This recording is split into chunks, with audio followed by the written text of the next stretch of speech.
Hey guys, so I think everyone's wondering what it was like watching yourself on screen after all these years. Any memories that you brought up? I hadn't seen the film since its release, and that was in the mid-90s. So it's, I gotta be honest with you, it's better than I expected. It's funnier than I expected, and the production value was pretty good for this movie, I thought. So I was actually impressed. Yeah. How about you, Jay? Well, I've caught this movie like in different languages throughout the years, and I think it sounded really good in like Thai. I remember me speaking Thai, the 3 lines that, cop, But throughout the years, I've seen it in many languages, and yeah, I agree with it. It's not as bad as I thought. Yeah, I think a lot of people would agree on that. That this movie definitely got some unfair criticism. I mean, it's a pretty low budget movie. Most of it went to Van Damme's paycheck. So, and you were on a really tight schedule from what I was reading. That because of Raul Julia's health, you were had very little time to rehearse some of those fight scenes. And you two share a lot of actually fight scenes. So how were those fight scenes? What do you remember from that? Well, first of all, I have to say, what you saw then was real contact. We had Benny the Jet as our fight choreographer, and he didn't do film fighting. He basically trained us as real fighters, and we trained with his world champion fighters at his jet center. And I remember getting up at 6 a.m. for our morning runs, and then there was 2 hours of training at lunchtime, and another 2 hours in the evening. It was literally 6 hours of training preparing for that. But the fight scenes you see were like full contacts, and all kudos to Byron. A couple of times I kicked him in the face. There was a few real contacts in there. Well, yeah. It was kind of, it wasn't a low-budget film, actually. It was actually a medium-high budget 54 film. million. Yeah, so It wasn't that low. we filmed in Thailand, the first part, and in Australia, the second part. And Vancouver, the third part. Yeah. But this was one of the first films with Mortal Kombat that was, from a video game to made into a movie. So it was, virgin territory for most people. So people had to kind of catch up to. But it was kind of chaotic. It was a very, tumultuous shoot. Yeah, I just meant that they didn't give you the proper timeline because of Raul Julia's health, and you have some challenges there. But I agree that the movie turns out quite amazing when you think about it. It's new ground, as you were saying. Movies like this were not done until then, video game-based movies. So yeah, I think it's definitely as time goes by, I think people appreciate it more. And speaking of the fights, I was gonna ask originally if you had any any cool props that you got from the film, but also how about some cool scars that you might have kept as well. Well, that I've told the story before. That knife in the cage scene in the beginning, I do this knife thing, right? And it's scripted.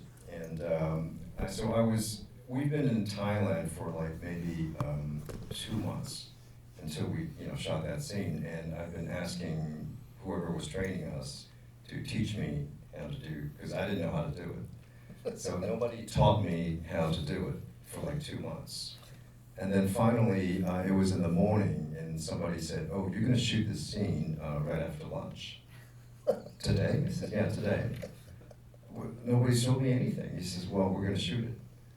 So what happened was we were shooting in Thailand, and then there was I asked around. I said, "Who knows how to do a sword thing here?" And then there was a Thai extra who was some sort of a sword guy, and he showed me how to do it. So literally, I learned it during lunch, and then what you saw in the film was what he taught me. And I didn't stand in front of him. And it was a real knife. Actually, it was sharp. So It was a machete. it was in the '90s, so everything was real. There was no CGI. Yeah, that's pretty amazing about that era for sure. That everything is on screen. There was a lot of realism to it. Let's definitely have a chance for the audience to ask any questions. If anybody wants to ask something to Byron or Jay, please raise your hands. Over here. They'll bring you a microphone right now. Oh,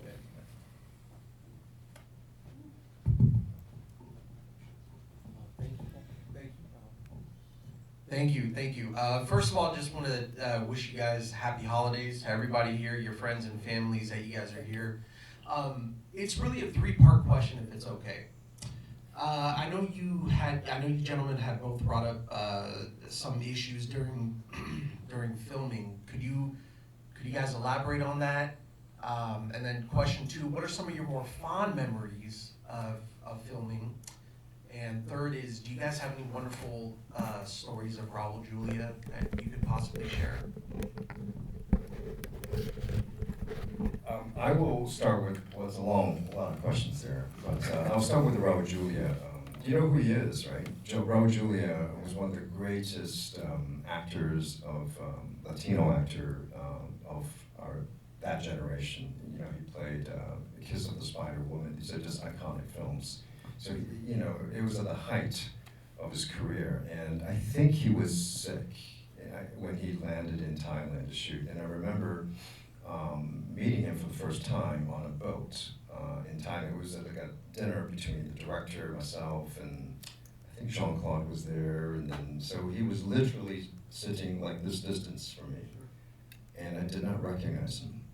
I think he had lost like 100 pounds. Yeah. So, but I think that, so he brought his family with him and his children, and I think he knew he was gravely sick.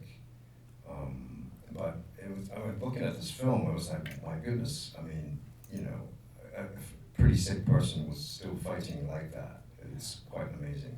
But I also looked at the acting that he did, and I was like, wow, that's an actor.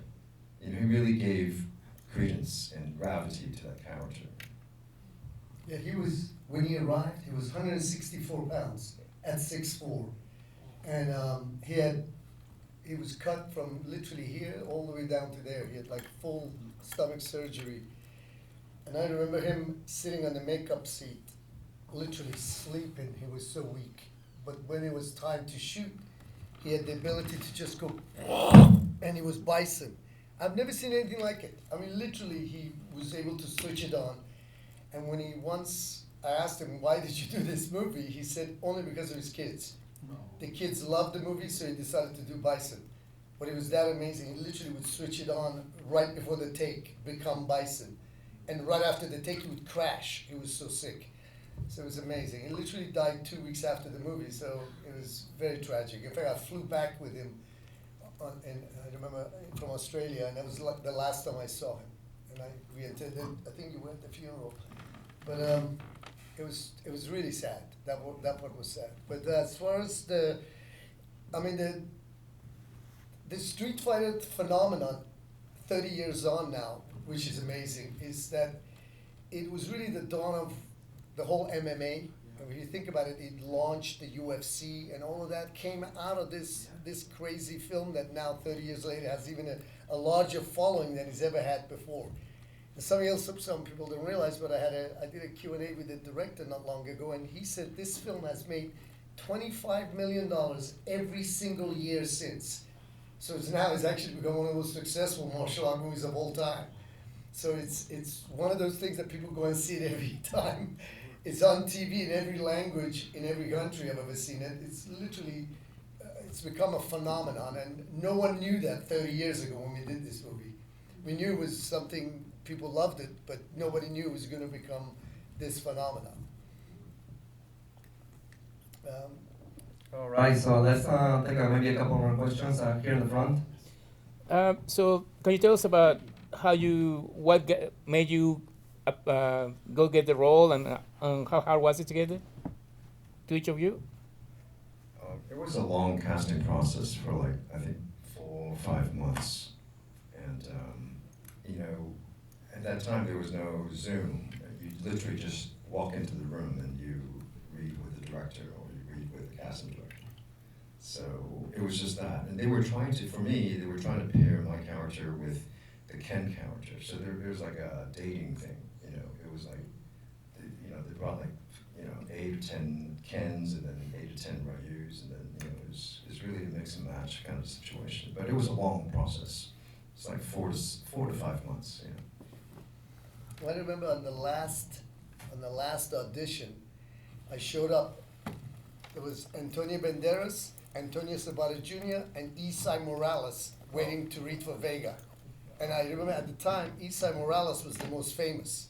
Banderas had only done one movie called Mambo King, and Sabata Jr. was just a model. But I remember that I saw those three guys, I was like, I'm not gonna get this, you know. But it's just as it happens, like you said, Byron said it was like several different auditions. It was through a period of time.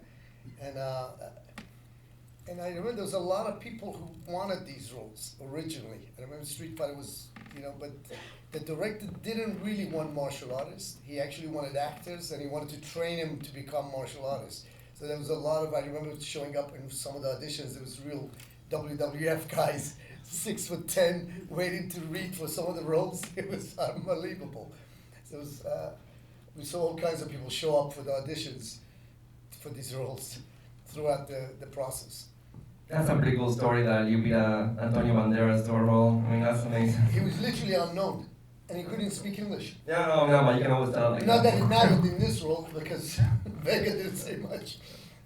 Let's take maybe one more over here on the left. On your left. Hello. Oh, wow. So this movie is like brilliantly paced and kind of bizarrely structured. It's all build up and then release. I'm just wondering, how different was it from like script to screen, and when you saw it, was it what you imagined it would be tonally, given who was making it? Yeah, how did you feel about it in the end, and how much made it to screen? So, you know, the writer-director of this film is Stephen D'Souza, and he was the writer of 48 Hours, Beverly Hills Cop, I believe. So that's Die Hard. Three. Die Hard. Commando, Running Man. Flintstones, Judge Dredd. Yeah, he was the biggest action writer of the 1980s. And the only reason he directed that, again, because his kids loved the movie. He said that and he said that he wanted to direct it. They asked him to write it, but he said, I only will write it if I can direct it. And his biggest challenge was that when we released this movie, it was the first martial art movie that was like a game turned into a thing, and the ratings was really on top of it. And that's why you see that. He wanted to show blood and cracking bones and all the street fighting stuff, but the ratings would not allow it. So what you see is like, we actually had a lot more fighting in there that did not make the final cut. In fact, Byron and I ended up in Vancouver after the movie was over for like several weeks, just shooting extra footage and fight scenes where we worked with, if you remember, Ernie Ray Sr. and we did all the fightings ourselves. They just wanted to beef up the fights at the end. But again, I blame the editor. The editing was, but again, D'Souza, he has a really interesting mind, and he wanted to create a world that these characters could exist in. He didn't want to make a Komite movie. He could have just made a Komite movie, all these guys show up and fight each other. But he just wanted to create a world that these characters could exist, and somehow he created this madness, you see. And you're right, the pacing was pretty amazing. Like from the word go, it's like, like all over the place. I think it's genius. Yeah, he's brilliant. All right, so I mean, you just want one to- more thing. It's the testimony to him is that he wrote a movie that 30 years later is the pop cult classic.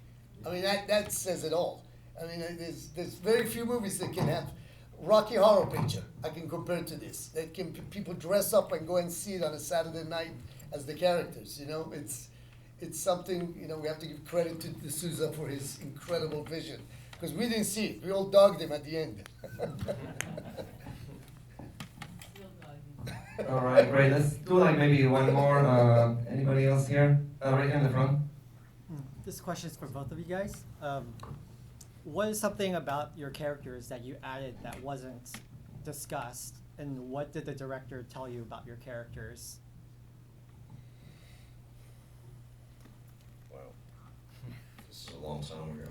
Well, you want to say? When I read the script, that opening scene when I saw Vega coming out with the roses to the bolero, I mean, because my agent wanted him to actually read for his role originally. He thought you look Asiatic enough. He thought, you know, you could read for Ryu. But when I read the script, I was like, no, that Vega, as soon as I read that opening scene, I thought, I see that character. You know, I saw the flamboyantness of the character. And originally, he wanted the character to look more like a Siegfried Roy.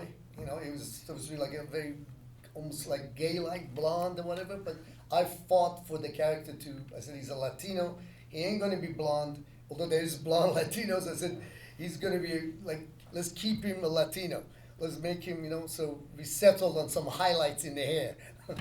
But, and also I fought for the mask, because originally they gave me a plastic mask, and we were in Thailand, and there were some incredible craftspeople there. And I suggested, I said, why can we, you know, they brought someone, and this Thai guy didn't even speak English.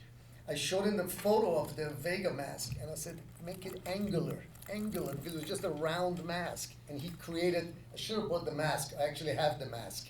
Wow. And I had to sit through a prosthetic, that the mask had to be fitted.